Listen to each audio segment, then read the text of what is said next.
acho que a gente já foi apresentado, então eu vou pular essa parte. Mas a gente gostaria muito de agradecer a Lilian, né, a chefe da DCLP, e não poderia deixar de ser agradecer a comissão, né, Priscila, Luma, Tamis e Adriana, pelo trabalho mesmo, né? Porque é fora das atividades que o leitor tem que fazer. Então, muito obrigada, sim, pela dedicação. E também agradecer a Ana, ex-leitora do Paraguai, que ela foi a pessoa que fez o test drive do nosso questionário e trouxe contribuições, assim, maravilhosas, né? Então, agradecer também a ela. Eu vou falar um pouco da motivação que a gente teve para fazer esse trabalho, né? Então, tudo começa com a Fernanda sendo convidada para fazer parte do curso de formação de leitores, e aí ela pede para que ela fale um pouco sobre os desafios. Isso vem de encontro com o Conecta, né? Que ela sugere, então, que a gente faça uma mesa redonda, só que a gente não teve tempo hábil de concretizar essa parte. Então, a gente fala, então a gente vai fazer realmente, a gente vai apresentar uma coisa só a gente mesmo, mas a gente leva para discussão aí com todo mundo. O nome do nosso simpósio é Desafios e Perspectivas, mas eu acho que a gente não aborda muito essa parte dos desafios.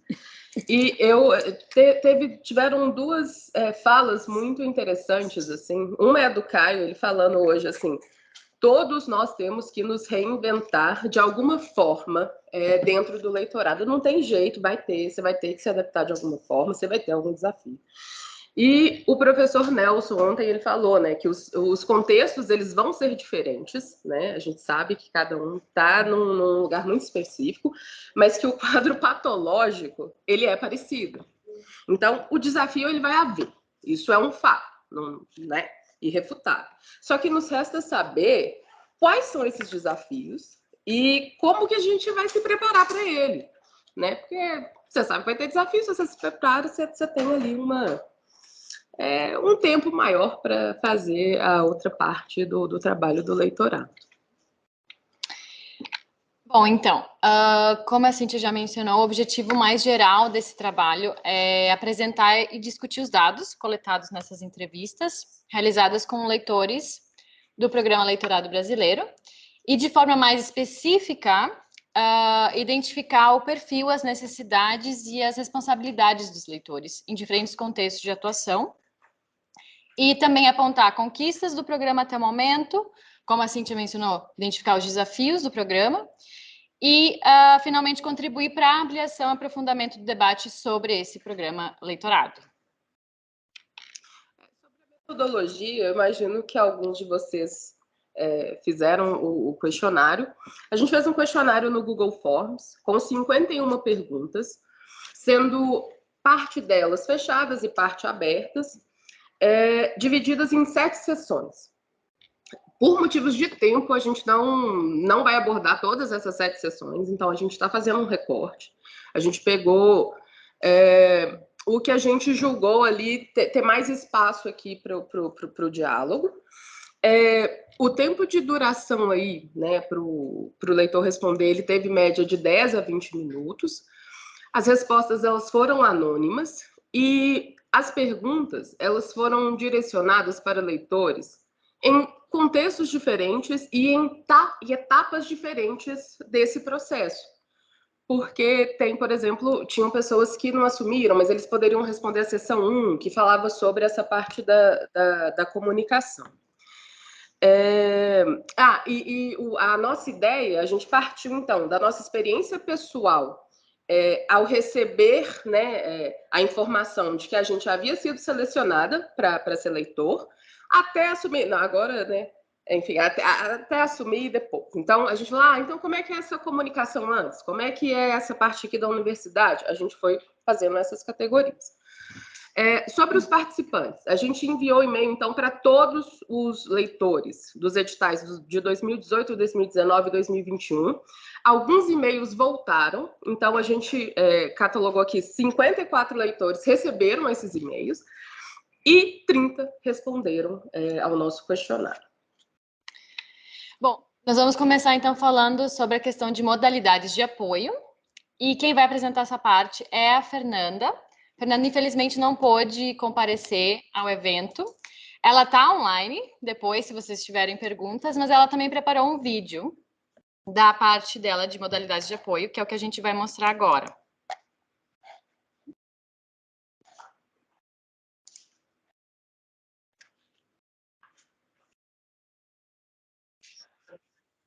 Tem que compartilhar o som para a gente poder ouvir. Quando for... Essa é a Fernanda, eu acho. Na verdade, eu acho que é porque tá baixo, acho que o som tá compartilhado. Não tá? Não tá. Tem que compartilhar a tela com o som. Fernanda, liga o microfone, Fê. Fê, você tá sem microfone. Você tá falando. A Fernanda pode falar aí, ó. Oi, gente, desculpa. O início tá um pouquinho baixinho mesmo. Depois que eu falo universidade, já vai. Do lado. Isso. Botamos o vídeo, então? Isso. Sim. Pode, senão eu vou ultrapassar o tempo de vocês.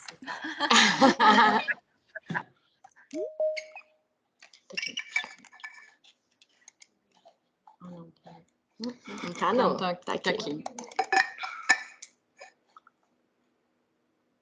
Olá, eu sou Fernanda Ricardo. Mas você tá muito baixo. Sou leitora na Universidade de Buenos Aires, na Argentina, e agora eu vou falar para vocês sobre as modalidades de apoio que constam no nosso formulário. Bom, começando aí sobre a obtenção do visto. 3,7% dos nossos respondentes acreditam ser extremamente difícil emitir o visto, 29,6% difícil e 29,6% moderado. Ou seja, a que conclusões nós chegamos? Que as maiores dificuldades para a emissão do visto, para a obtenção do visto, foi a demora do processo e o excesso de burocracia. Então, nós chegamos a algumas sugestões, né? O processo para emissão, ele é caro e burocrático, então nós pensamos em algumas alternativas que possam auxiliar essa etapa da pré-viagem, como, por exemplo, um maior auxílio da DCLP e do posto, né, do leitor, e também um acolhimento da universidade nesse sentido, para facilitar aí na parte burocrática e demorada. Uma outra alternativa seria mudar o tipo de vínculo que o leitor tem com o Itamaraty. Por exemplo, foi apontado também pelos respondentes uma profissionalização do leitorado dentro do Itamaraty, o que resultaria num contrato direto com o Ministério e um outro vínculo empregatício, o que facilitaria muito nessa parte da pré-viagem, né, para a obtenção dos vistos. Sobre a emissão de passagens, 79,2% não tiveram dificuldades nenhuma em receber suas passagens e 20,8% dos nossos respondentes tiveram alguma dificuldade. É bom salientar que esse número de 20,8%, ele tem um certo peso, principalmente a partir dessa terceira edição, porque o que aconteceu? As passagens não foram emitidas, esses leitores que assumiram agora, em 2022, as passagens não foram emitidas pela DCLP, e sim pelos seus respectivos postos. Então, alguns respondentes apontaram aí falhas na comunicação, o que gerou uma certa demora nessa emissão, consequentemente, uma certa demora em assumir, aqueles que já assumiram neste ano de 22, né? Sobre o auxílio mudança, uma novidade para esse ano é que, o edital de 2021, ou seja, os leitores que estão assumindo agora em 2022, eles tiveram o direito a uma bolsa antes do início de suas atividades. Então, logo nesse processo de pré-viagem, para auxiliar com alguns custos, né? Porque o que foi apontado para nós, por alguns respondentes aqui, quem não tem um dinheiro guardado ou uma poupança, ele fica impossibilitado de assumir a sua vaga por não conseguir arcar com todos os custos dos primeiros meses. Então,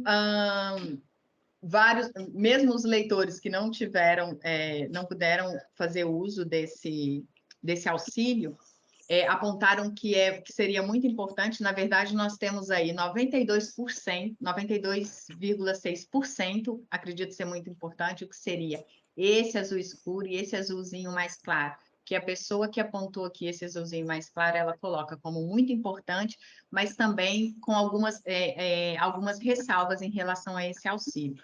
Por exemplo, o desconto ser feito logo após que o eleitor assume nas suas bolsas subsequentes, o que geraria aí também uma falta, não dá para administrar muito bem, já se começar o trabalho já sendo descontado. E apenas uma bolsa, ela não é o suficiente para arcar com todos os gastos de mudança, com todos os livros, né, tudo que precisa ser levado, e os primeiros meses, com aluguel, compras do mês. Então, apesar de apontarem que é muito importante, que foi super bem-vindo, ainda há o que se fazer a respeito desse auxílio inicial.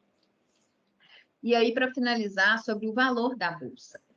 44,4% dos respondentes estão completamente de acordo com o custo de vida na cidade em que moram. 37% está parcialmente de acordo com o custo de vida. Então, o que acontece? O que nós sugerimos nesse sentido? Que o valor da bolsa, ao final de cada contrato, seja verificado se o valor da bolsa está de acordo com a situação de cada país, porque a situação econômica ela pode mudar muito, pode variar muito, mesmo sendo uma bolsa em euros ou em dólar, em alguns casos ela não consegue suprir todas as necessidades do eleitor.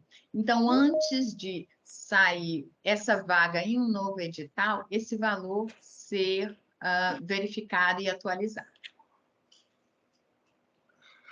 Eu acho que antes de passar para a minha parte, eu acho que fica essa pergunta, assim, né? O programa do leitorado, ele é para quem, né? Ele é para todos ou para poucos? Porque se você não tem condição, isso restringe, né? Então, eu acho que é importante a gente olhar isso mesmo.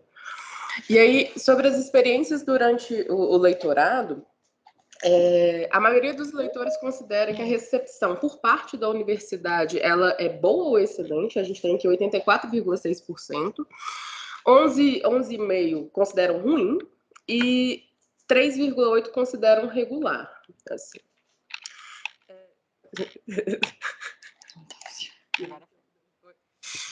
Sobre o recebimento prévio de informações sobre o funcionamento e a organização da universidade, a maioria que também fala que recebe, né, essas informações, então a gente tem 76% que recebe as informações, 16% recebe alguma informação, são informações parciais, e 8% não recebem informações. E sobre o recebimento de informações para o planejamento dos cursos e das aulas, aqui é um pouco mais dividido, né? A gente tem ali 46,2% que recebem essas informações, e quase o mesmo tanto, 42,3% recebem, mas não o suficiente. E 11,5% não recebem. Isso tem um impacto, pode passar, mas isso tem um impacto gigantesco, né? Porque se você não sabe muito bem que aula que você vai dar, porque às vezes se você tem essa informação prévia, você consegue pegar coisa do Brasil. Tem um artigo de uma leitora da China, que ela falou assim, olha, como eu sabia que eu ia ter pouco acesso à internet, eu levei tudo que eu precisava. Então, se você sabe que você vai enfrentar um desafio, uma dificuldade lá na frente, quando você está no Brasil com acesso gigantesco a coisas, você se prepara e leva. Sobre a dificuldade de adaptação ao novo contexto, a gente tem aqui que a maioria não sentiu dificuldade, 54,2%. Parcialmente ali 37,5% e poucos, 8,3%, sim, eles consideram que tiveram dificuldades, o que é normal num contexto muito novo.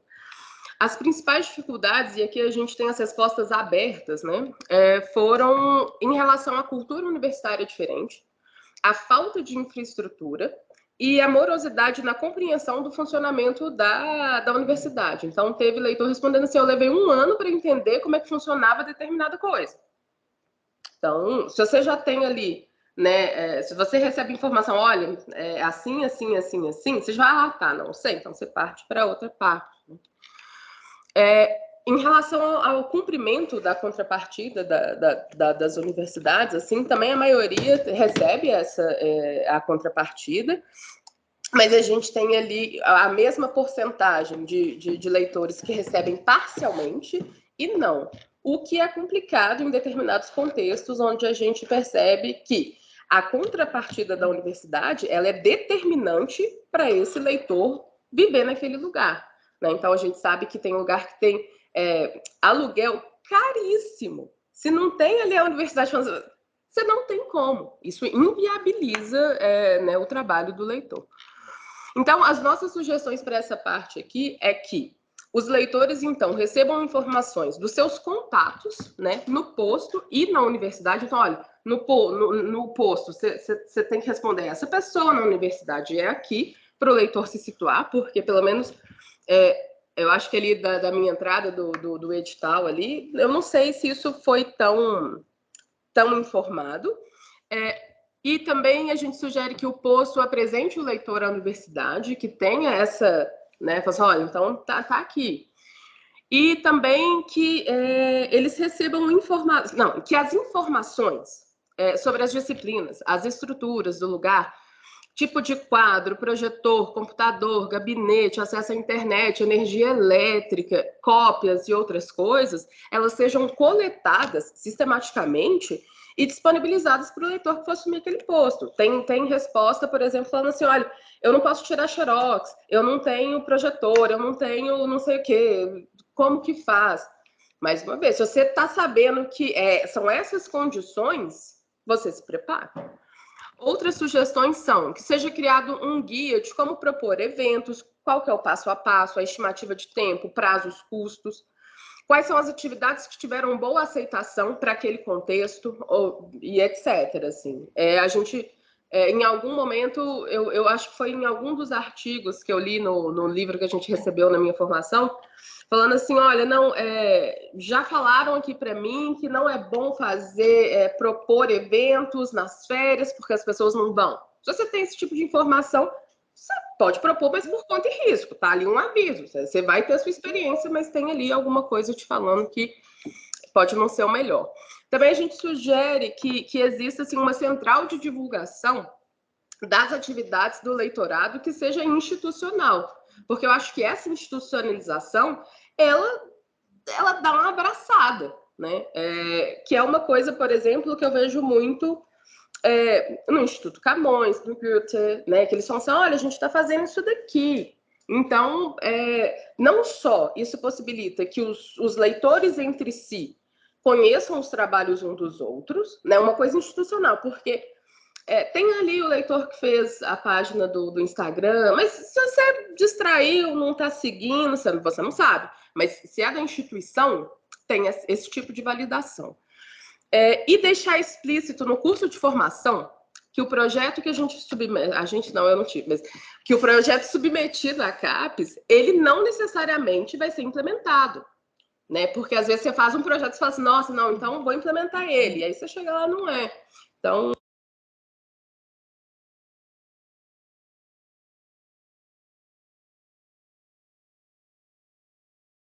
O microfone está em silêncio. Vocês poderiam colocar o microfone?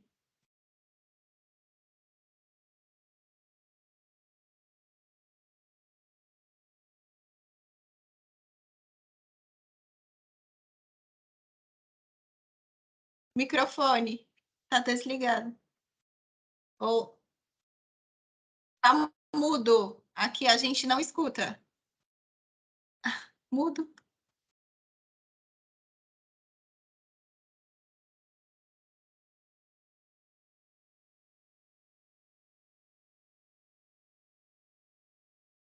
Não. tá escutando? Não, Agora peraí, sim. Estava desligado.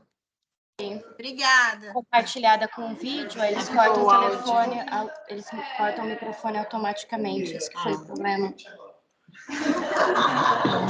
Aprendendo. Eu acho que agora sim, né, Carol? Sim. Tá.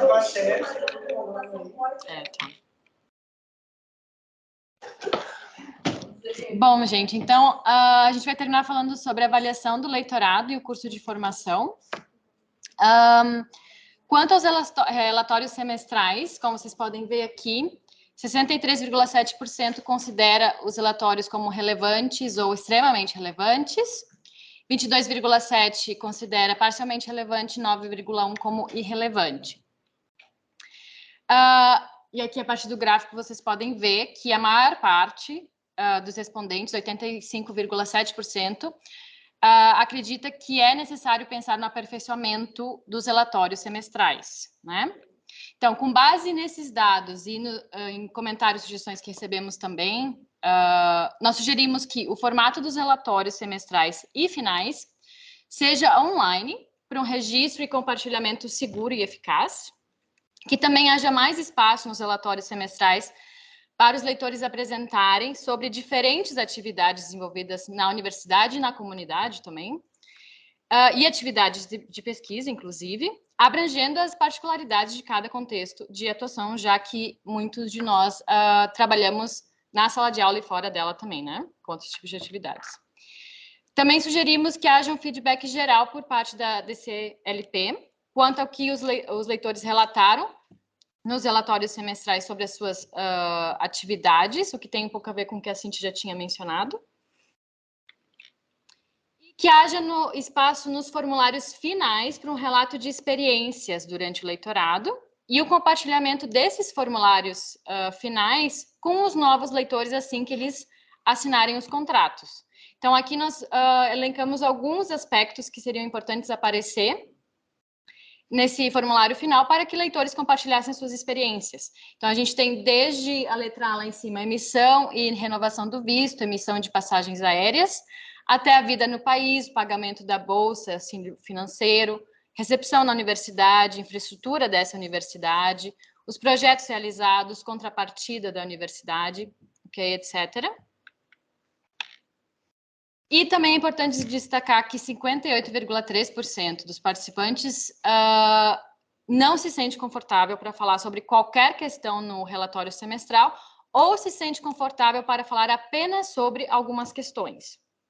Então, é possível observar que há uma necessidade de um canal para conversa sobre questões mais delicadas, com possibilidade de anonimato e com protocolo para acompanhamento de processo.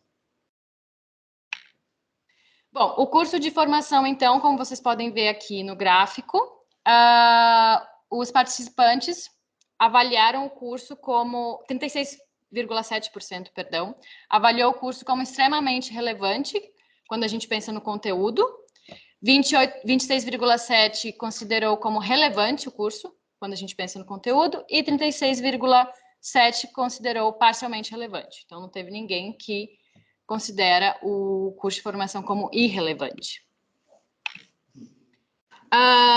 E aí nós podemos ver que também que mais da metade, 56,7%, avalia o tempo disponibilizado para tirar dúvidas como regular, ruim ou péssimo. E 53,3% considera que o curso foi importante para a sua preparação para o leitorado, né? Então, a introdução desse curso de formação realmente foi algo extremamente positivo para a preparação dos leitores, mas podemos pensar em algumas questões que podem ser aperfeiçoadas, né? Como a questão do tempo, maior tempo para poder tirar dúvidas gerais durante o curso. Também sugerimos rodas de conversa durante o curso com ex-leitores que tenham atuado em diferentes continentes. E a participação dos responsáveis pelo leitorado nos postos que recebem leitores. E aqui a gente abre um parênteses também para sugerir a criação de um manual com foco nos postos, ok? Com orientações sobre o leitorado e sobre os direitos e responsabilidades dos leitores, para que todos estejam, né, na mesma página. E também sugerimos o acesso por parte do leitor à comunicação com o responsável pelo leitorado no posto de atuação. E com isso terminamos, então, a nossa apresentação de sugestões, basicamente. A gente pede desculpa por tantos números depois do almoço, mas foi breve, né? Muito obrigada. Obrigada, pessoal, pela atenção.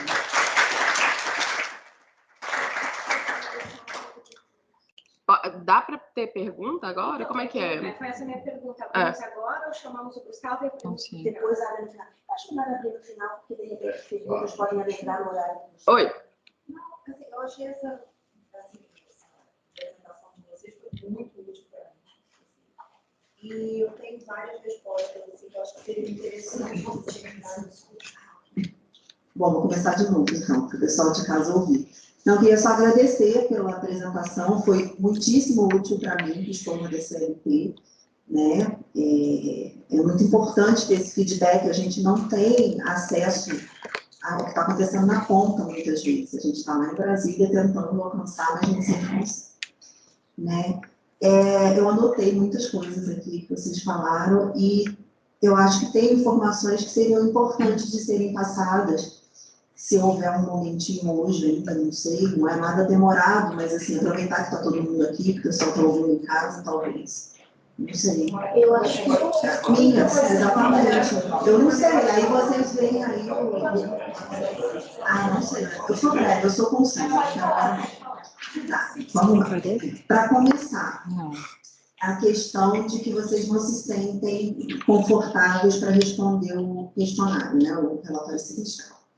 Eu andei conversando com algumas pessoas, assim, tudo, e eu entendo por quê, né? Porque se a gente identifica um problema, por exemplo, com a universidade, e chega a essa conclusão de que o leitorado com aquela universidade, por culpa da universidade, não de vocês, mas não é uma coisa viável, não é uma coisa ideal, o leitorado acaba e vocês ficam sem leitorado. Então, assim, dá para entender muito bem de onde vem esse temor. Eu não consigo pensar numa solução para isso, assim, mas eu acho que uma solução intermediária, digamos, é o seguinte: se vocês têm esse temor de perder a vaga do leitorado por algum problema com a universidade, pelo menos quando for o último relatório que vocês estão fazendo, vocês nos digam o que está acontecendo com toda sinceridade, porque aí vocês já estão saindo mesmo.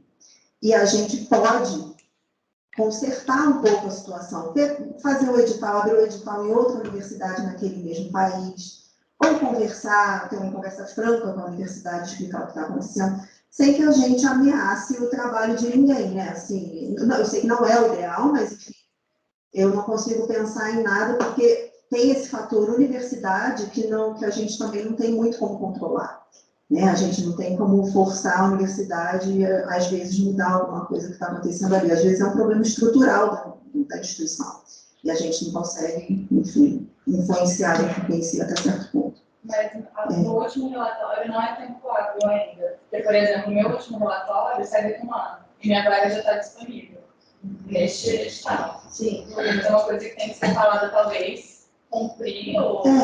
Isso é uma coisa que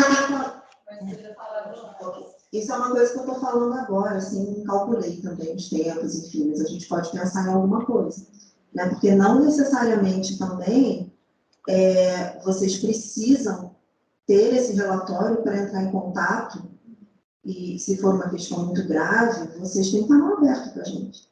Assim, claro, a gente não tem como ficar atendendo todos os leitores, né, em bases regulares, enfim, mas uma questão muito grave, uma coisa, vocês não precisam ficar esperando receber um relatório para colocar ali. Comuniquem, né? Então, assim, está terminando, comunica a gente o que está acontecendo.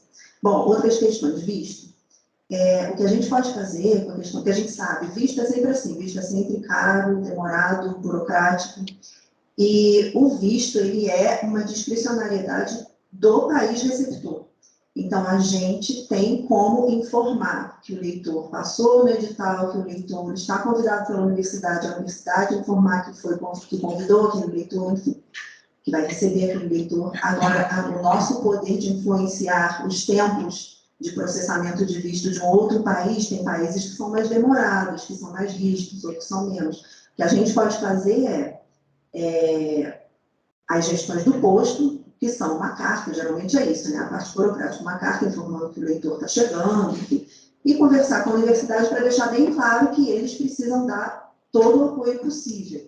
Mas o visto também ele envolve uma rigidez, assim, né? Às vezes, mesmo a gente que trabalha em Itamaraty, eu sei que não tem como influenciar muito como o tempo que o outro país leva para fazer isso. Mas eu ouvi já casos que a universidade não queria dar carta. Antes isso dá para a gente fazer. E às vezes o país é burocrático e pede um contrato contrato, mas a universidade não quer dar um contrato antes de ter um visto. É capítulo o negócio. Existe, acontece isso mesmo, acontece. Porque, e isso são, às vezes, falhas mesmo do sistema migratório do país. Assim, no próprio Brasil isso acontece às vezes. Porque só te dou visto se você me provar que tem um emprego aqui. Só te faço contrato se você me provar que tem permissão para trabalhar aqui. Entendeu? Então, às vezes acontece mesmo. E o que a gente pode fazer é conversar. É instruir o colega do posto a ir lá e conversar com a universidade e explicar, olha, a gente precisa que vocês deem todo o apoio, senão vai atrasar tudo, o leitor não vai chegar, essas coisas.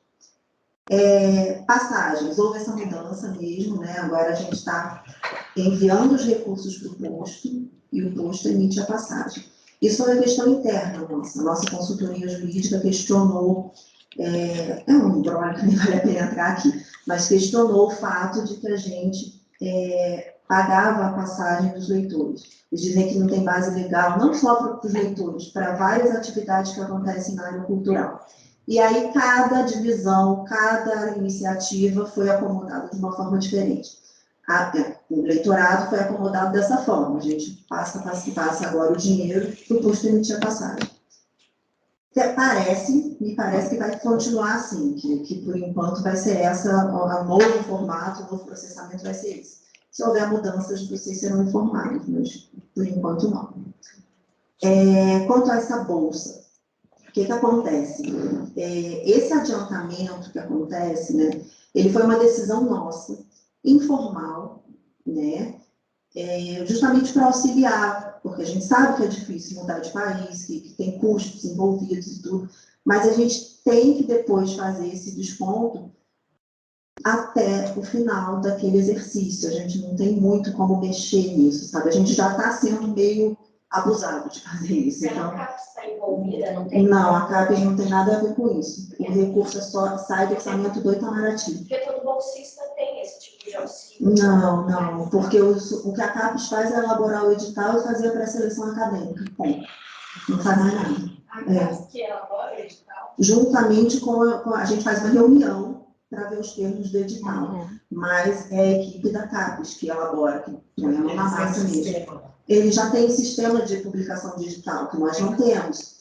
Né?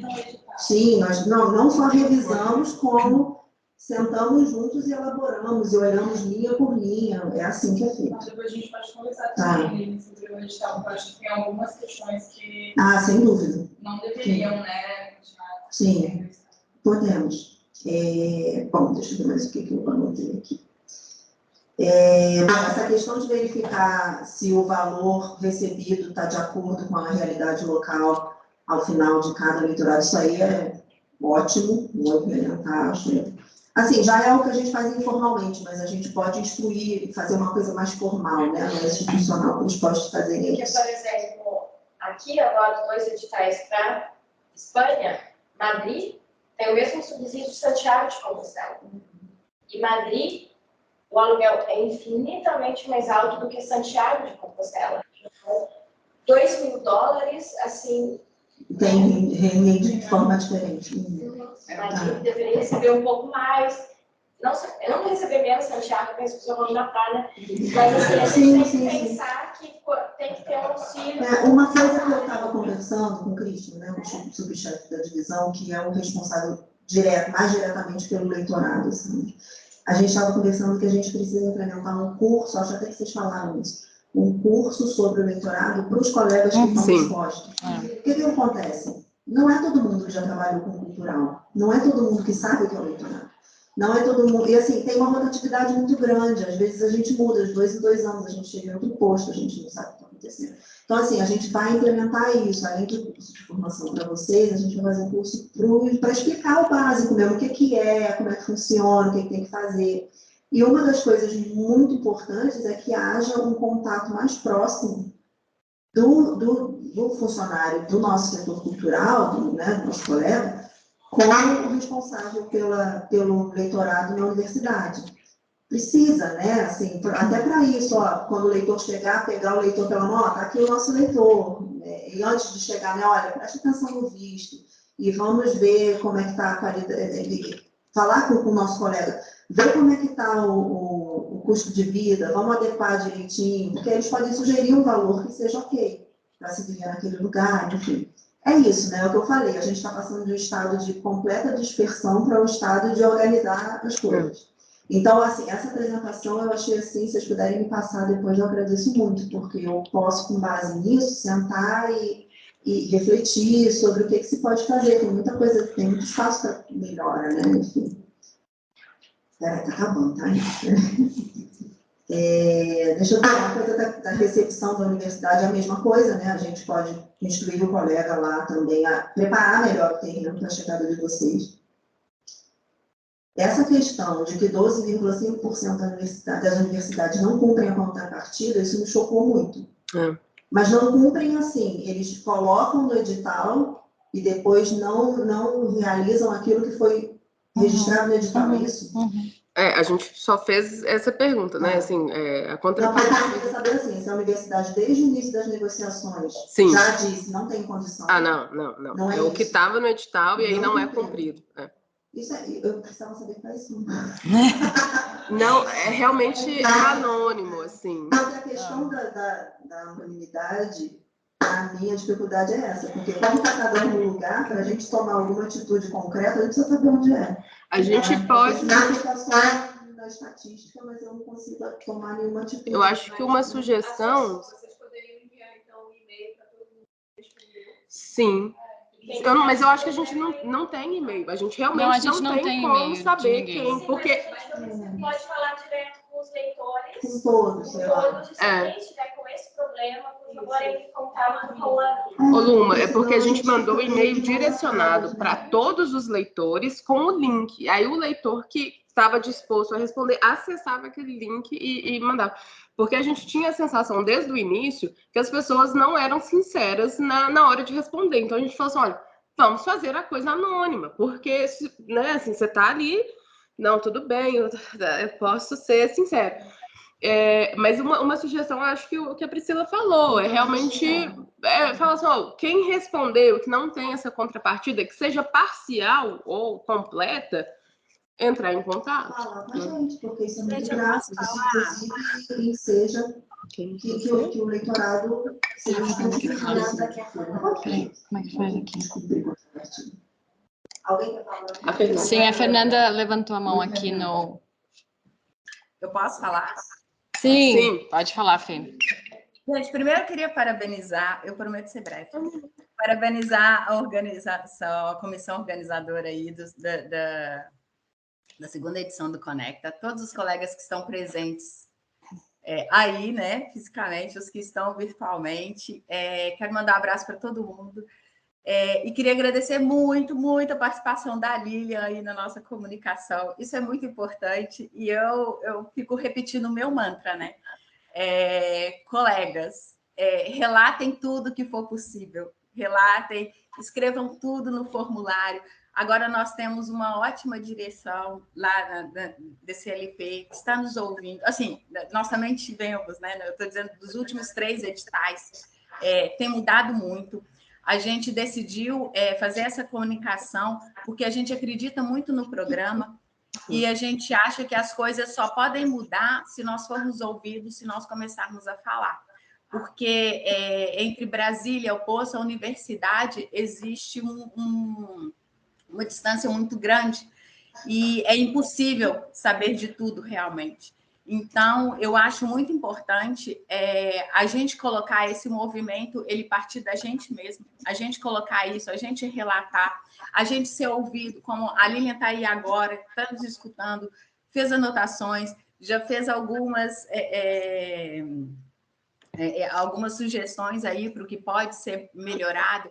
Então, o que a gente quer é isso, o que a gente precisa é isso, é documentar todas as dificuldades, todos os desafios que a gente passa, colocar isso de forma oficial, e aí as várias sugestões que a gente foi colocando, muitas delas sem saber muito bem como acontece, né, todo o processo interno, Então, pode ser que, claro, muita coisa a gente falou e falou assim, gente, elas estão viajando. É porque a gente também não tem noção de como acontece a burocracia interna.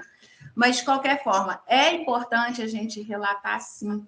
Foi a partir de dificuldades que nós passamos, que nós começamos a perceber isso e toda a importância disso. Eu falo que eu tive muita sorte no meu posto quando eu percebi tudo que acontecia no meu leitorado aqui na UBA, e aí o conselheiro Jorge Tavares, que já esteve à frente como chefe na divisão, sabendo como acontecia o leitorado, como deveria acontecer de verdade, foi um aliado muito grande. Então, é muito importante a gente ter esse apoio do posto para tentar ter essa conversa na universidade. É muito importante, porque quando a gente chega no nosso local de trabalho, nós não somos ninguém. Às vezes, nós nem somos apresentados assim oficialmente, né? Então, ter esse apoio é super importante. E a forma da gente ter esse apoio é fazendo isso que a gente está fazendo agora, colocando toda a situação, discutindo, tentar um diálogo. Então, assim, eu acho que agora ficaram várias questões aí, né, que vão, eu acho que vão ter, serão geridas com mais cuidado, justamente porque agora elas foram expostas. Então, assim, eu só quero reiterar isso, da importância da gente relatar tudo e trabalhar de mãos dadas, né, com o nosso posto de atuação e com a divisão em Brasília.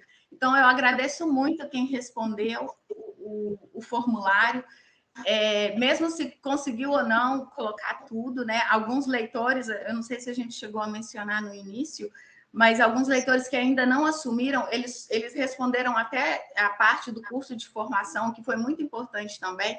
Então, eu agradeço muito todos os respondentes, todos que estão aí presentes, e as minhas colegas, Carolina e Cíntia, que embarcaram nessa, e eu acho que é importante, é isso. O movimento tem que ser de dentro para fora, é com a gente, e, bom, é isso, senão eu vou acabar me repetindo aqui.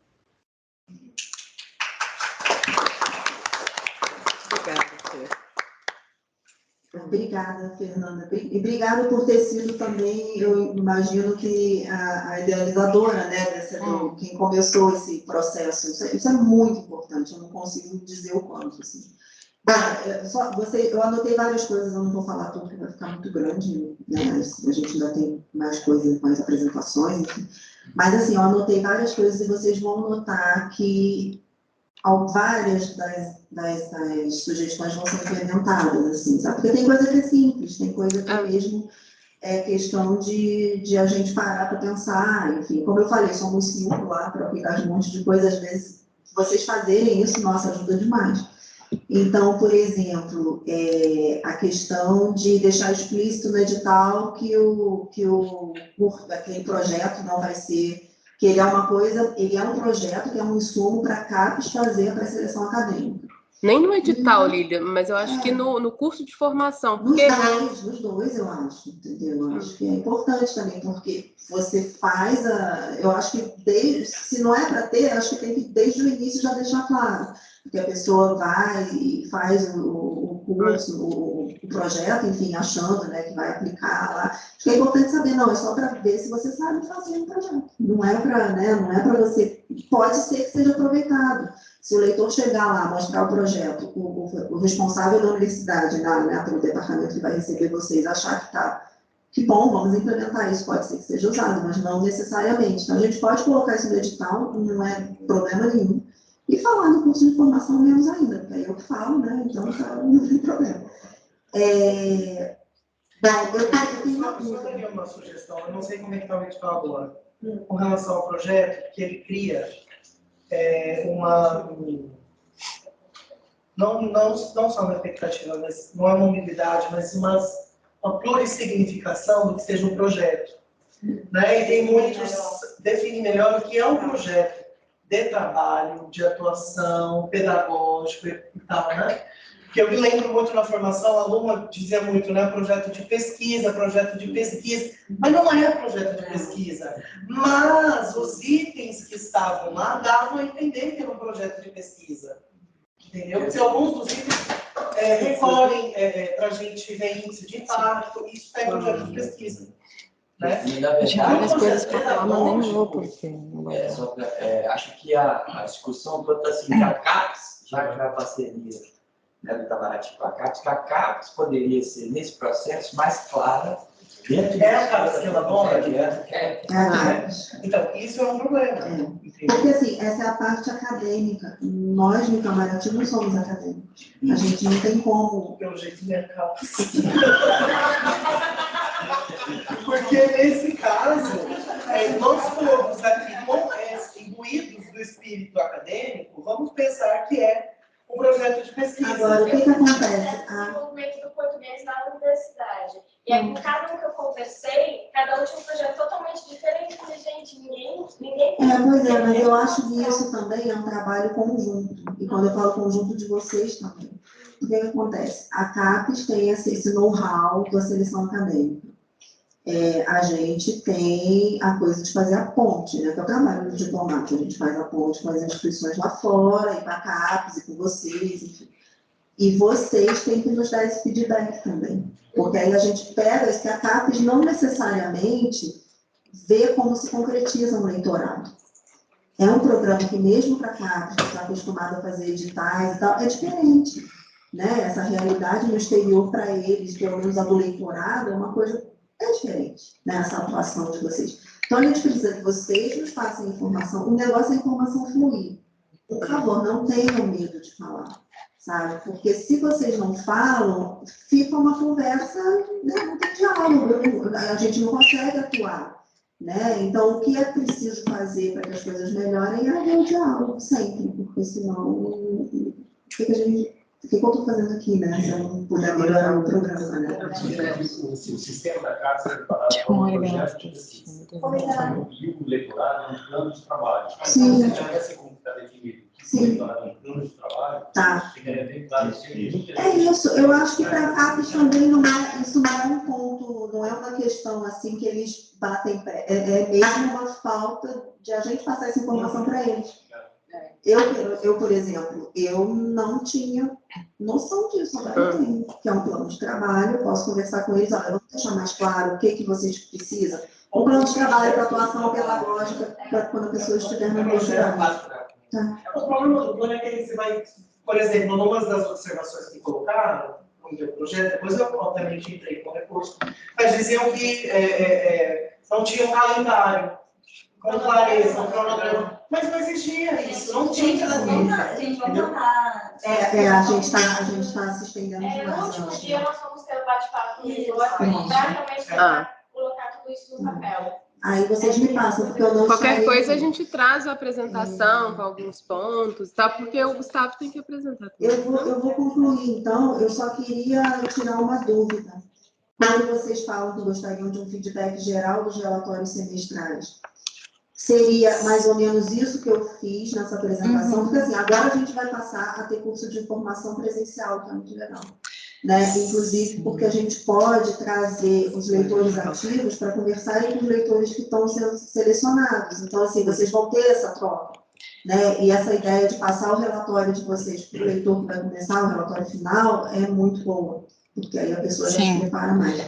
Mas eu queria só saber, para eu poder, ou se é um feedback com soluções que sejam possíveis para as questões que foram apresentadas, ou as duas coisas, só isso que eu queria esclarecer. Não, o que a gente tinha pensado é que, justamente com as sugestões para os relatórios semestrais não serem tão quantitativos, mas também abrirem mais espaço, né, para os leitores falarem das suas diferentes atividades, é que essas diferentes atividades também sejam compartilhadas, para que essa rede de leitores possa permanecer em diálogo enquanto o que estão desenvolvendo e possivelmente realizar projetos em conjunto. Então, não só dados quantitativos. Durante a minha apresentação, sobre o portal que a gente está criando no Instituto Guimarães Rosa, que a ideia é justamente essa, a gente vai ampliando os universos, né? Então, agora no Panamá, a gente vai fazer uma capacitação para as equipes das unidades do GR poderem subir atividades pedagógicas e culturais. Lembra que eu falei dessa questão? Sim. A ideia é que depois isso se expanda também para os leitores, e a gente tem ali uma vitrine também do trabalho dos leitores, e que vocês podem também ver o que está acontecendo nos outros leitorados. Isso é uma coisa a médio prazo, tá? Porque, como eu falei, tem identidade visual, capacitação, mas tá nos planos ter isso também. É porque, por exemplo, nos relatórios aparecem assim, quantos projetos foram desenvolvidos? Sim. Não se sabe nem que foi, mas... Mas, ô, Jana, tem uma assim, questão... A gente tem os relatos das atividades de vocês que os postos nos mandam. Isso a gente recebe. Se vocês mandarem bonitinho para os postos, assim, fiz isso aqui, tá aqui, eles relatam para a gente. Mas eu acho que tem aí uma questão... Que foi feito, enfim. Que é que tem posto que não tem uma relação, assim, com o leitor, e aí isso se perde. E a outra tem leitor que às vezes dá uma aula, mas faz um monte de projeto. Né? Então, aí no relatório desse leitor, pensa, tem 3 alunos, e fica parecendo que esse leitor não trabalha, né? Então, eu acho que tem... E até o desenvolvimento de projeto é complicado, porque eu tenho muita sorte, o Victor é muito acessível, ele sempre mandou os placas para mim, mas quando eu conversei com muitos leitores para desenvolver o projeto, tem leitor que nunca recebeu,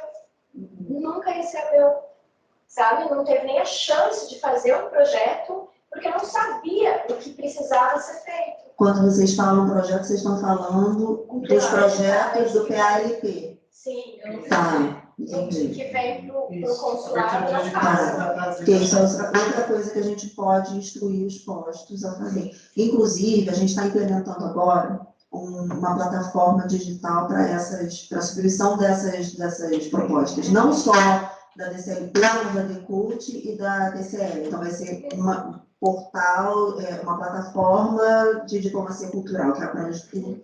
E essa tem 2 coisas. Os postos vão poder mandar, submeter projetos ao longo do ano, então não vai ser mais só no início do ano, enfim. E a outra coisa é que a gente coloca os critérios de avaliação, que podem ir mudando conforme o ano. Por exemplo, nesse ano, se a gente já estivesse fazendo, em 2022, teria lá, se vocês submeterem um projeto para celebrar o bicentenário, então vocês vão ter uma pontuaçãozinha. A gente está fazendo uma coisa bem objetiva, assim, né? Para poder alocar os recursos que a gente tem para as propostas submetidas. E a gente pode colocar como critério, nos postos em que há leitores, se vocês submeterem as propostas apresentadas pelos leitores, enfim, coisas em conjunto da universidade, do posto, alguma coisa assim, também vai ter uma pontuação maior. A gente pode fazer esse tipo de incentivo, sabe? Porque é isso que eu falei, eu acho que as coisas vão sendo sanadas com o curso de formação dos colegas, com algumas instruções, algumas coisas assim, soluções pontuais que eu vejo que são simples de implementar. Então é isso, nossa, foi muito útil. Eu vou parar de falar que tem mais coisa para acontecer, mas muito obrigada. Obrigada, gente.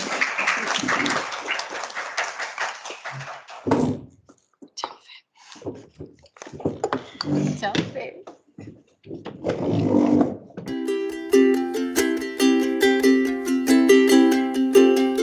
Boa tarde. Está ouvindo pelo microfone, né? Todo mundo, né? Então, primeiro agradecer, né, a oportunidade de estar aqui, porque é realmente incrível, né? A gente poder se encontrar e enfim, poder dividir, compartilhar a pesquisa.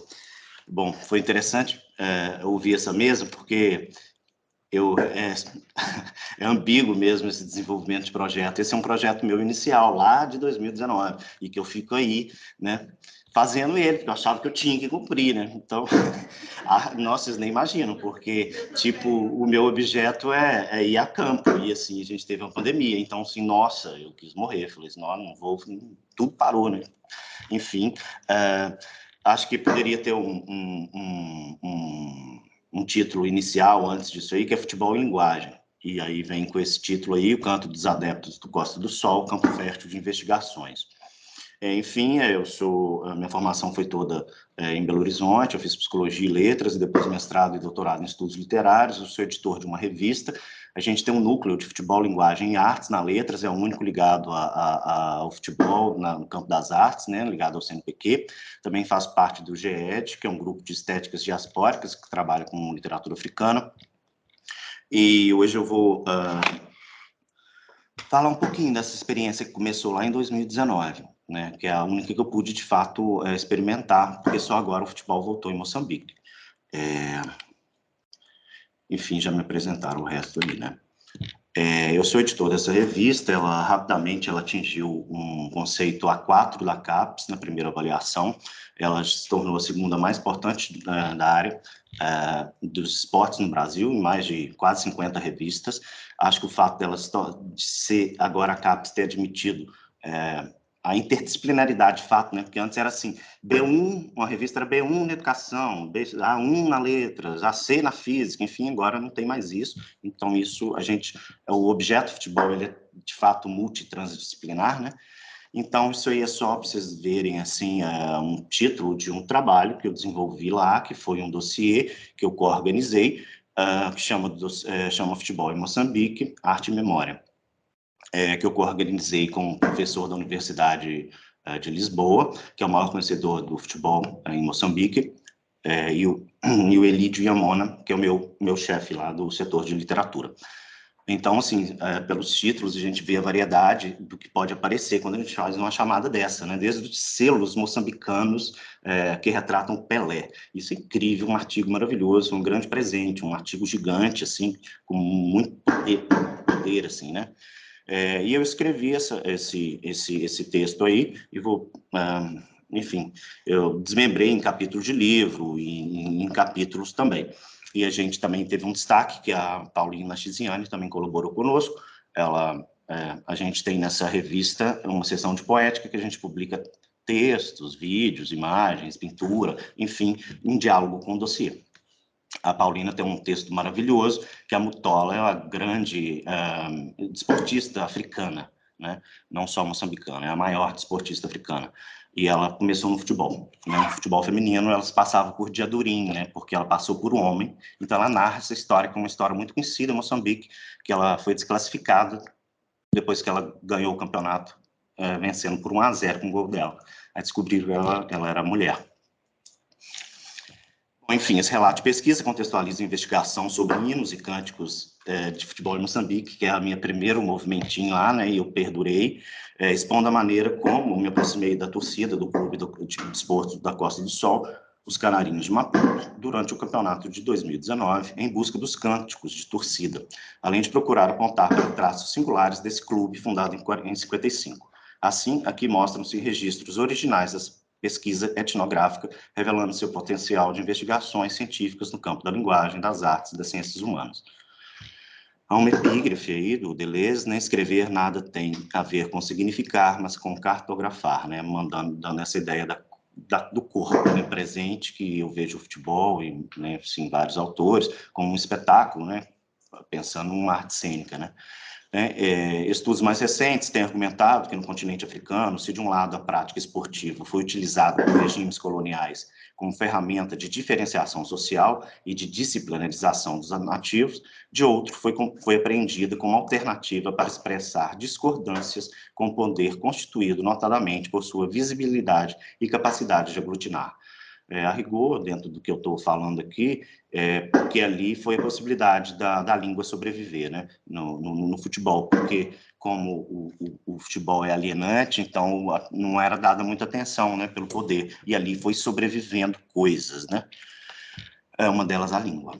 Nessa passagem da apresentação do seu livro sobre o esporte na Guiné-Bissau, Vitor Andrade de Mello, professor da UFRJ, o maior conhecedor do esporte na África Lusitana, né, ele é incrível, aponta para um caminho que vai ao encontro do que parece ser um dos campos mais promissores de pesquisa sobre linguagem relacionada ao futebol em Moçambique. Os cânticos compostos entoados em línguas nativas pelos torcedores das equipes que disputam o campeonato moçambicano de futebol, o Moçambola, que além de incentivar os jogadores, mantém vivas suas línguas maternas predominantemente usadas em espaços informais, embora hoje também circulem em espaços oficiais.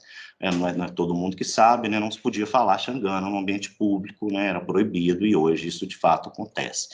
Assim, é possível arriscar e dizer que a manifestação dos cânticos em língua nativa, sem dúvida, também contribuiu para a conservação das línguas. Afinal, a prática esportiva parecia menos suspeita, por não pertencer ao grupo das óbvias atividades políticas. Também, para quem não conhece, né, a situação linguística de Moçambique, a língua mais falada aí é o Makua, né, e o português não é a língua mais falada lá, e nem é sequer a primeira língua a ser falada em Moçambique, assim, mais de 90%, né, não é a primeira língua. Então, é algo que que é importante, né, a cultura brasileira acho que ajuda mesmo a difundir, assim, né. Enfim, isso vai ficar público, né, e isso também, isso é de fácil acesso, não é de Wikipédia, né, de um pesquisador que está na UFMG hoje, Davi Langa, né, em Moçambique, segundo recentes estudos realizados por Davi Langa, na Universidade Modulani, apesar da lusitana língua ser oficial e usada em todo o país, ela é apenas a segunda mais falada. As principais línguas moçambicanas são Makua, Xixangana, mais falada na capital, e Sena. Do ponto de vista geográfico e demográfico, a República de Moçambique é predominantemente rural e pouco industrializada. Possui cerca de 30 milhões de habitantes, distribuídos pelo extenso território ao sul oriental do continente africano, e faz fronteira com Tanzânia. Enfim, são ali seis países, né, que não falam português, né?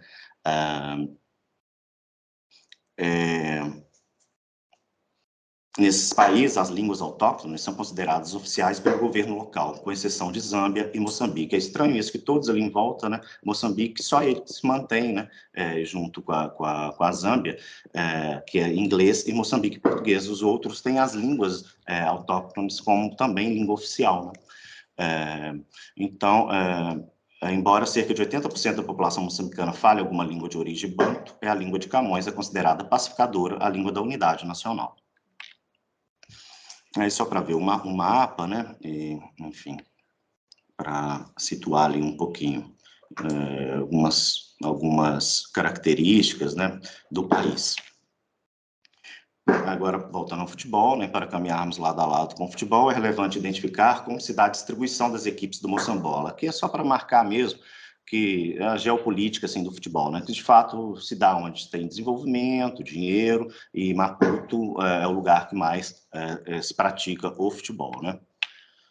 Isso é importante porque quando eu falo de cântico, né, então estou falando de hino, então estou falando de título, estou falando de uma identidade, então isso tudo aparece, né, porque a minha ideia inicial era trabalhar com os aspectos épicos, líricos e dramáticos, né, dos hinos de torcida, e eu cheguei lá, diferentemente de outros países da África,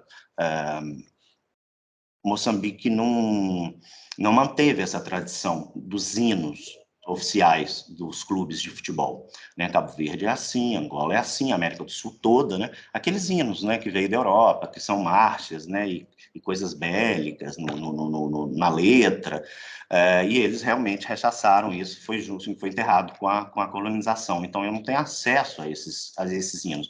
Eu cheguei a fazer entrevista com os adeptos, né, e eles de fato não têm isso incorporado na vida deles, né? Eles não têm um hino, então eles cantam, né? Então eu fui lá para gravar, então isso também tive que fazer, e tudo embasado aí, não vou especificar muito isso, mas tem um autor, né, que é o Pedro Mar, que trabalha com esse aspecto todo da performatização do cântico de torcida, né, a sonorização, e também compôs um Thor, né, que, bom, ele é quase indispensável para pensar a oralidade, a performance.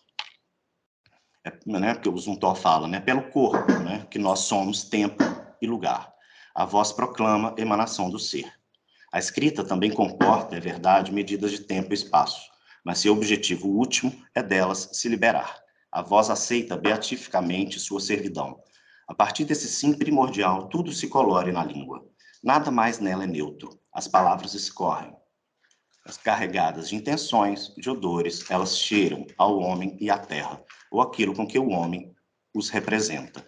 A poesia não mais se liga às categorias do fazer, mas às do processo. O objeto a ser fabricado não basta mais. Trata-se de suscitar um sujeito outro, externo, observando e julgando aquele que age aqui e agora.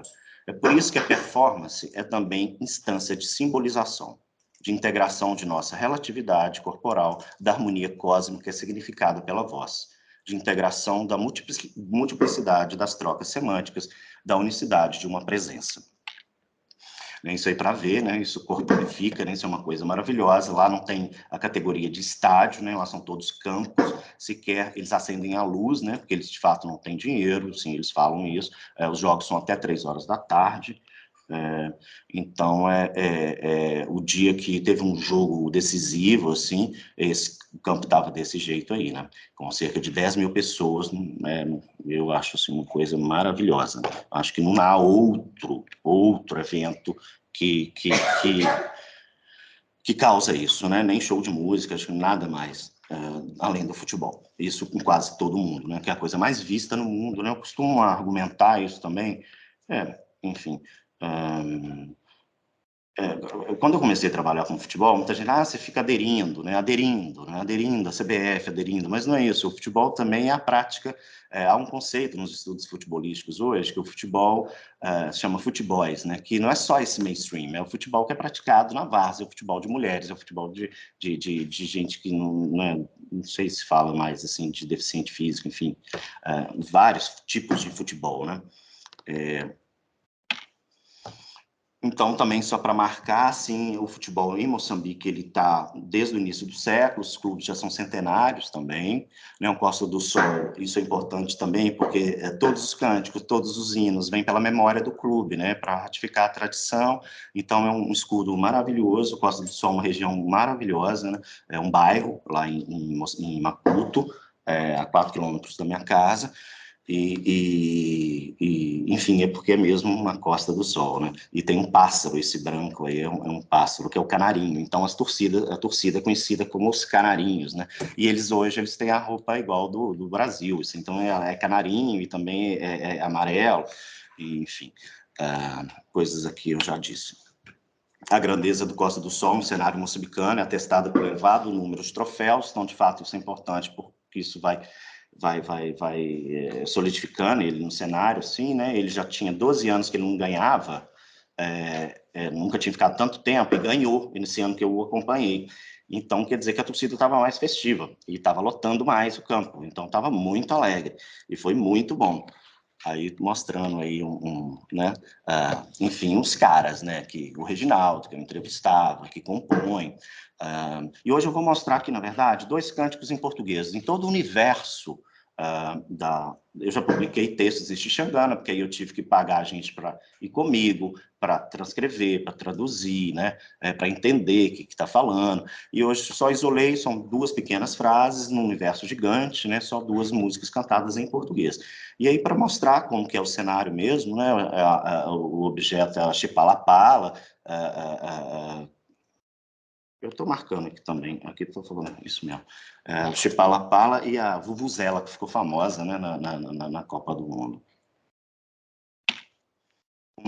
Como no Brasil, a Claque dos Canarinhos se organizava para ir aos jogos e tal, isso é bem parecido, né? A Chipalapala, mais conhecida no Brasil por Vuvuzela, que ganhou forte exposição na África do Sul. Não vou passando, a maioria dos cânticos era composta pelos membros da Claque, com destaque para o Reginaldo, com quem conversei por 2 vezes. É interessante também que eles incorporam músicas da tradição moçambicana, que cantada no universo futebolístico tem outra conotação. Isso também é muito interessante, que perdura, né? Coisas da tradição moçambicana. Músicas do enterro são cantadas lá e são diferentes. Quando o irmão parte de casa, quando o irmão mais novo parte de casa. Então, isso vai sendo cantado no campo e é diferente, assim. Sem dúvida, do ponto de vista de um estrangeiro, o que mais chamou atenção é o fato de os torcedores do Costa do Sol compor e cantarem as músicas em língua materna. Os cânticos, em sua maioria, são entoados em Xixangana, né, a principal língua de lá, misturada com xironga, né, e tem incorporações de outras línguas, até do inglês. São raras as composições na língua oficial do país. Interessante também que esse fenômeno se expande ainda mais em decorrência das transmissões radiofônicas. Também a comunidade toda ouve, o rádio é transmitido em Xixangana, só a TV que é em português. Então, isso também é diferente, assim, né? Elitiza, né? Vamos dizer assim, né? Que é diferente. Em recente entrevista do Paulinha Chiziane, a escritora moçambicana, assegura algo importante acerca dessa tensão entre as línguas africanas e europeias. A língua portuguesa não dialogou com os povos africanos, impôs-se. A língua portuguesa não penetrou na cultura do povo banto. Portanto, os invasores, sejam eles de Portugal, da França, da Inglaterra, precisam de regressar à África para dialogar com as línguas, com a cultura e com o povo. Se nós queremos ser uma humanidade mais equilibrada, escreva em português, mas o meu português não alcança a minha cultura, não é possível. Toda língua é um repositório de cultura. As culturas de um e de outro lado precisam de dialogar e não viver nesse conflito. É preciso descolonizar as línguas. Ela continua, né, em seu discurso no Ministério da Cultura e Turismo, em Maputo, pelo recebimento do Prêmio Camões, fez o seguinte apelo: a Luiz de Camões, que me deu este prêmio, é este o convite, tão simples. Ele me ensinou a falar português. Então, que venha aprender também o Xixope, o Xixangana, Ximaconde, todas as línguas de nossa terra. Vale lembrar que a língua é um fenômeno psicossocial que confere, sobretudo, sentido de pertença. Isso aqui também é bastante interessante, foge um pouco aqui, mas para trazer esse movimento de que o futebol começa a incorporar o Xixangana na língua. Esse é um trecho extenso, mas vale a pena ler, do Craveirinha, que é o maior, né, poeta moçambicano e um desportista também. Ele fala: o nativo moçambicano teve de recorrer ao seu poder de inventiva para preencher lacunas no seu vocabulário tecnológico, recreativo, desportivo.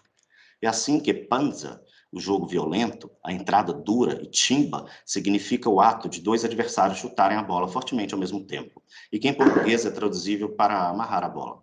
O instante em que um jogador é driblado limpamente por outro é expresso ironicamente como tsonto. Quando os guarda-redes encaixam a bola com força, passou a chamar-se catcha, e quando a defesa se faz em 2 tempos, é capacha.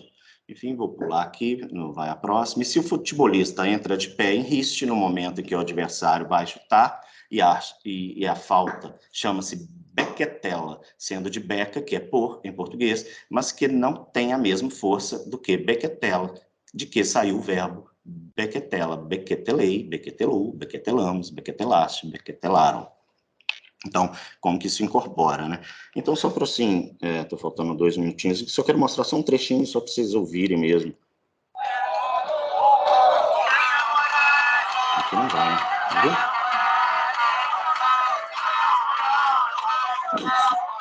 Só para não ficar muito abstrato, né? Não sei se dá para perceber, eu demorei a perceber, que é ganha morale, né? Ganha moral. Então, assim, eles cantam dois cânticos, que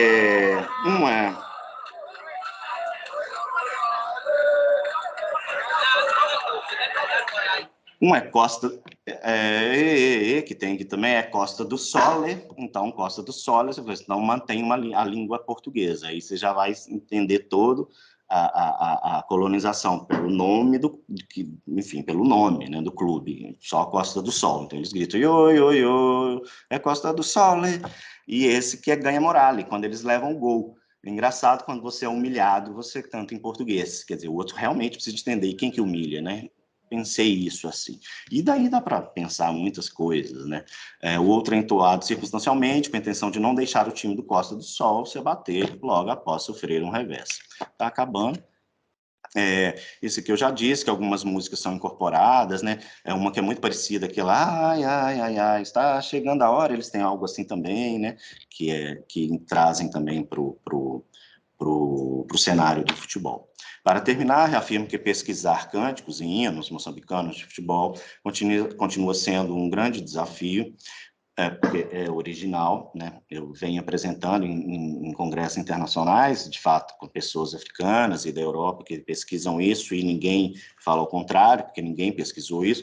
Inclusive, o meu chefe lá também do departamento começou a pesquisar, porque falou: precisa de um estrangeiro vir mostrar para a gente, né, o valor das coisas que acontecem aqui, como de fato já aconteceu isso com o Brasil também, né? E um campo riquíssimo de investigação, né, para a linguagem, que é um campo de tradução, né, intersemiótico, pensando também como o futebol como um campo de linguagem, né, como bem frisou Paulo Pasolini, né, enfim, com todas as suas singularidades, peculiaridades, né, de uma linguagem. Então, sim, enfim, eu sou doutorado em literatura comparada, então é isso que eu faço. Continua sendo um grande desafio, pois demanda procedimentos que auxiliam a falta de fontes. A memória lá realmente é uma coisa muito difícil, né? Então, como a etnografia apresentada nesse estudo, anotação, entrevista, gravação, transcrição, tradução, presença nas arquibancadas, né? Quer dizer, é impossível fazer essa pesquisa sem estar lá. né? Então, isso demanda também, enfim, investimento. Para contribuir trilhando o caminho apresentado, seria mais produtivo poder contar com uma equipe de pelo menos 3 pesquisadores, além de desenvolver métodos comparativos que abarquem grupos de torcedores que cantem em outras línguas moçambicanas. Análises contrapontísticas entre cânticos certamente reforçariam alguns aspectos já apontados, bem como iluminariam outros, sobretudo os relacionados ao campo da linguagem e de seu papel performático durante os jogos. Bom, quase um radialista, né, gente? Consegui em 20 minutos, as referências são imensas, enfim. Obrigado, poderia falar um semestre disso, mas é isso, uma pequena amostra das coisas que eu vim desenvolvendo lá. Okay? Muito obrigado.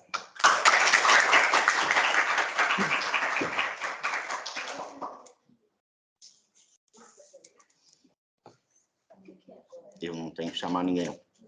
Não tem que chamar ninguém. Eu. Não, você não. Obrigado. Muito obrigada. Hoje eu nem sei. Vai ter pergunta? Daqui da sala, alguém gostaria de fazer alguma pergunta?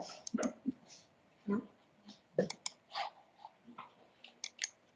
Eu acho que comentar que a presença assim, do hino e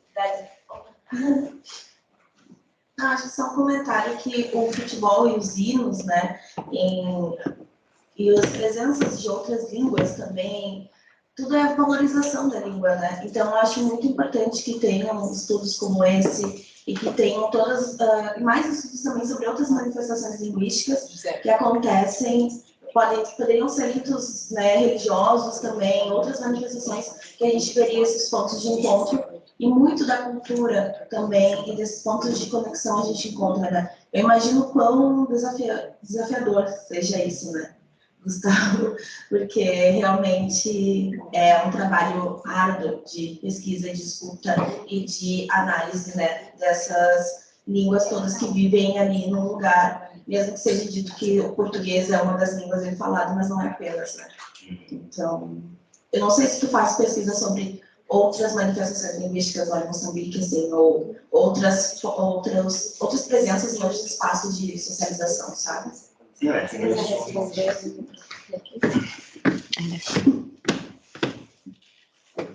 Começou a linguagem propriamente dita, a música, eu já cheguei a pesquisar um pouco, fotografia, outra linguagem e tal, mas não precisamente. Eu esqueci até que eu ia te falar, porque eu me desloquei ali.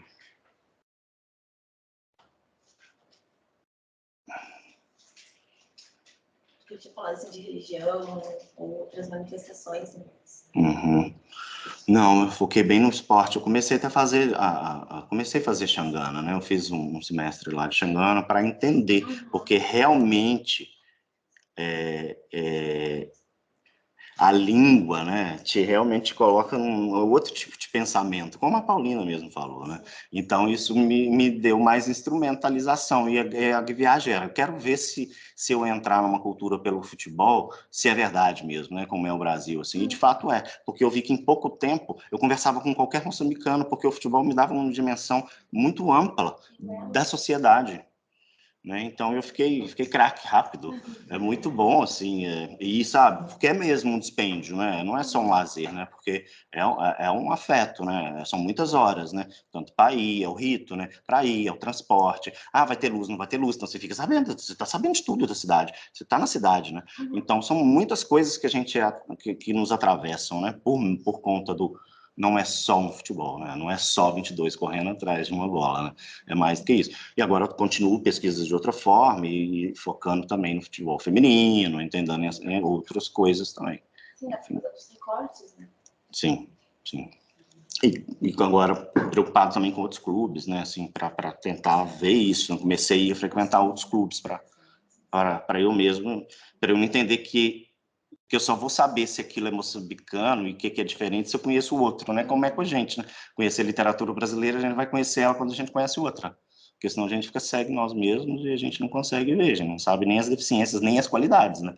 Então, é um pouco isso, assim. Só parabenizar, viu?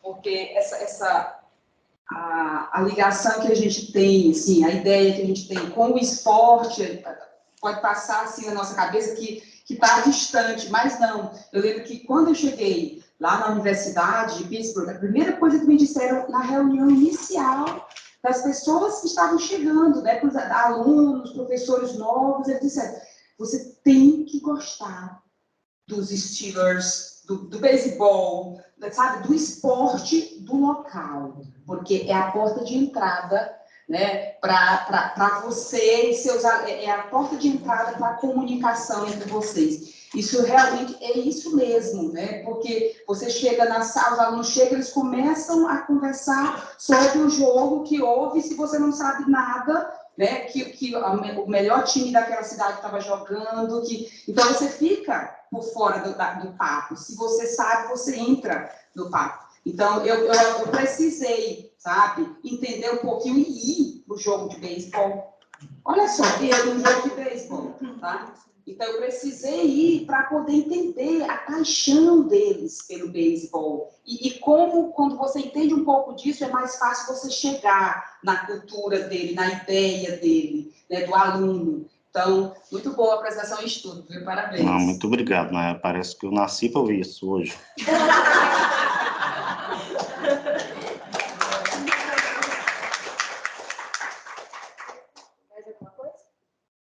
Uma provocação que me permite, só para emendar o que ela falou, assim, eu fui num clássico Mioto agora, o derby Mioto em Braga e de Vitória do Guimarães. É inacreditável, assim, o que acontece isso, né? Uma cidade pequena, conglomerar ali 30 mil pessoas, completamente alucinadas, não há outra coisa que faz isso. E num estádio maravilhoso, numa pedreira, que ganhou prêmio de melhor estádio da Europa, ganhou prêmio de engenharia, de arquitetura. Então, quer dizer, é muita mobilização, né? E as universidades hoje, inclusive africanas, eu já vi Cabo Verde, mesmo em Moçambique, o desporto é uma dos eixos prioritários de desenvolvimento, né? Então, eu sabendo disso, eu falei assim, então é aqui, eu posso apostar, vai ter gente que vai me ouvir. Eu tenho uma provocação, Gustavo. Muito obrigado pela palestra, também achei interessantíssima. E eu tenho uma questão com relação ao seu referencial teórico. Porque eu percebi que, na verdade, você tem poucos ali teóricos africanos, por exemplo. Em que medida você, adotando um referencial teórico, porque, na verdade, ele é mais eurocentrista, eu vi no Deleuze, né? Até o Foucault também falou do corpo, você não está caindo nesse perigo que a Paulina Tiziani fala da canonização do seu objeto de estudo, ao invés de ele tentar trazer ali teóricos também, né, que são ali do contexto africano para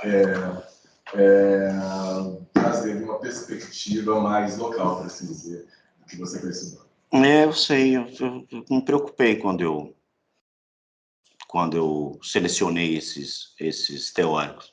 Eles são incontornáveis, né? Eu acho que o Paul Zumthor é incontornável para pensar a performance e a oralidade. Inclusive por conta pois é, isso eu estou chamando de literatura, né? Porque isso é literatura oral, né? Então, onde você vai ver a oralidade é na oralidade, né? Então, o Zumthor não tem jeito, gente. Assim, tem hora que não tem jeito. O Deleuze, porque realmente, né? Poxa, minha formação, de fato, é francófona, né? Não tem jeito. Eu saí disso, aí não sou eu também. E quando eu chego lá, eu também não encontro teórico para falar nisso, mas eu peguei, porque o meu artigo é mais extenso, minhas coisas são mais extensas. Quem escreveu mais foi o Nuno Domingos, foi esse Vitor de Mello. Gente, eles nunca escreveram sobre isso, não tem.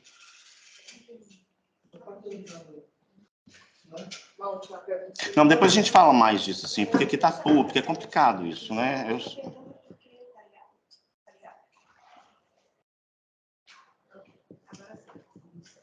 Mas eu usei a Paulina, hein? E o Craveirinha. A galera vai na falta. A minha pergunta é justamente sobre, acho que porque eu entendi da sua fala, essa falta, talvez, de intelectuais. Eu queria saber se na universidade, se dos seus alunos, se há alguma possibilidade assim, de você orientar estudos e se há interessados dentro da sua sala de aula para te ajudar no desenvolvimento da pesquisa. Tem. Eu falei um pouquinho antes, respondendo isso que você falou também, Júlio, obrigado, Luma. É porque é isso que o próprio coordenador me disse. Falei assim, não tem nada aqui. Ele me disse isso. Que obrigado por você ter trazido isso. Então, eu estava nesse horizonte de pesquisa que é novo.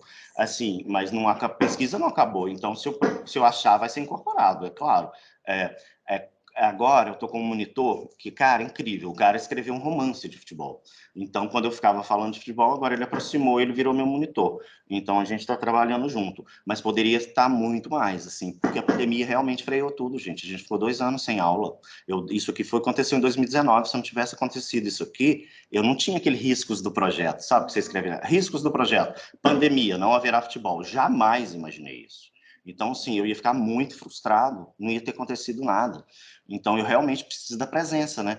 E também a Letras, quando a gente começou esses trabalhos lá no UFMG, eles sempre entenderam que a gente está muito próximo das artes cênicas. Então, assim, se libera verba para ir para o teatro, tem que liberar verba para ir também a campo, né? E tratar igual. Então, eu realmente fiquei fora disso. Então, foram 2 anos, agora em março que voltamos, e tem interesse, sim. Tem interesse, tem interesse. Não sei se te respondia. Obrigado. Só rapidinho. Esse projeto esse trabalho é o que você propôs como projeto. Isso. Que eu fui também para publicar esse dossiê, né? Organizar esse dossiê, que também foi o primeiro especificamente só do futebol em Moçambique, assim. Tem outros que aparecem africanos, aparecem textos, mas aí, então, assim, foram 2 anos para fazê-lo também, né? E incentivar as pessoas para escrever e tal. Obrigado, muito obrigado, gente. Obrigada.